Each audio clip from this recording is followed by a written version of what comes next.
Frank, you'll always be fat. You'll always be fat. That's the voice that I keep hearing in my head. And it wasn't my parents' voice. It wasn't my friend's voice. It was the sound of my own voice telling me over and over, you're never going to lose weight. Madam Toastmaster, fellow Toastmasters, and most welcome guest. Have you ever had this overwhelming feeling that there's something about you that you can't control, no matter how hard you try? It could be mental, it could be physical. For me, for example, it could be stuttering. It could be constantly feeling depressed or nail biting. For me, it was my weight. That's something that I always thought I could never control. Now, for those of us who've been overweight most of our lives, you probably felt that way. You probably understand what I mean. It's something sometimes that you feel it's impossible to overcome. Now, if you haven't been overweight, you probably face something similarly challenging that feels overwhelming. So, I want to share with you today how my weight has impacted me throughout my life, starting from my teens, going into my 20s, and into my 30s, and how I finally was able to overcome it. So I grew up in Mexico, and when I was living in Mexico till the age of 8, my parents were kind of poor, so we didn't really eat a whole lot. So we ate twice a day, and it was usually the same thing. It was like beans and rice, or eggs and beans. When I came to the U.S., I was introduced to like all these new foods, and my parents would make us eat more because of the scarcity that was in Mexico. When they got here, it was like, eat more and more.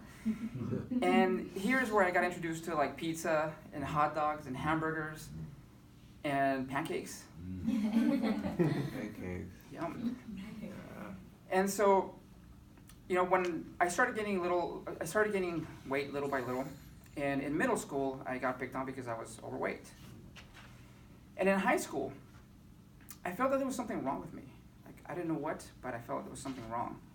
And I remember trying out for sports. I tried out for my baseball team in high school, and I failed miserably.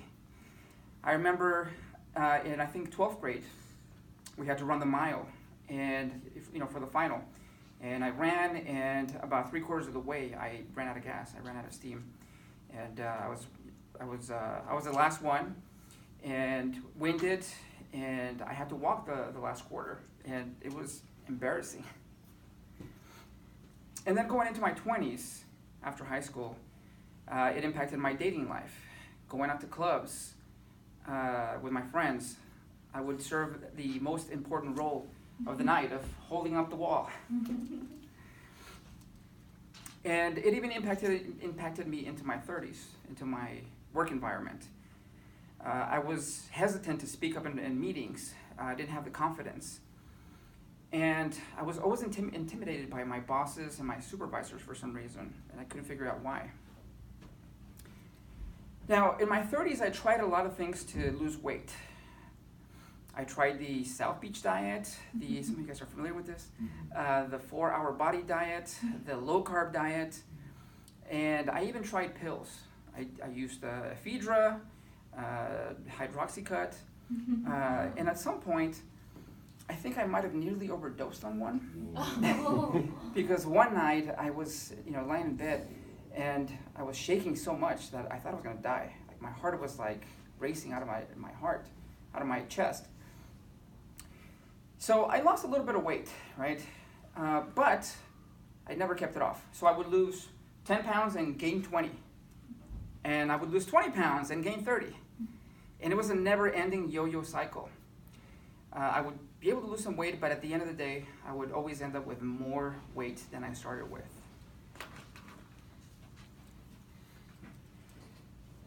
So at some point, I became resigned. Frank, you'll always be fat. You'll always be fat.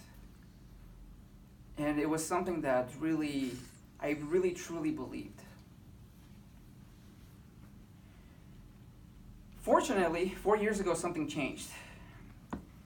I went through this personal development seminar, Landmark Forum, some of you guys know, and they led me through this exercise. And the exercise was very simple. Basically, they asked me a question. And the question was, what type of person would you have to become to overcome your weight problems? And I sat there and thought about it. Wow.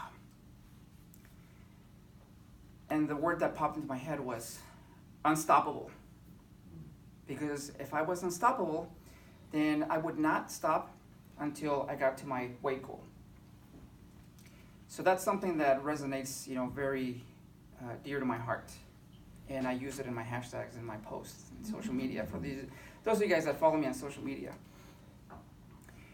So I know some of you guys have struggled with weight, here in this room, and how overwhelming it can be. And even those of you guys who haven't struggled with weight but have some things that you struggle with in life that seem overwhelming. If you take anything out of this talk, I want it to be this, that you know and you understand that you too can become unstoppable. Madam Toastmaster.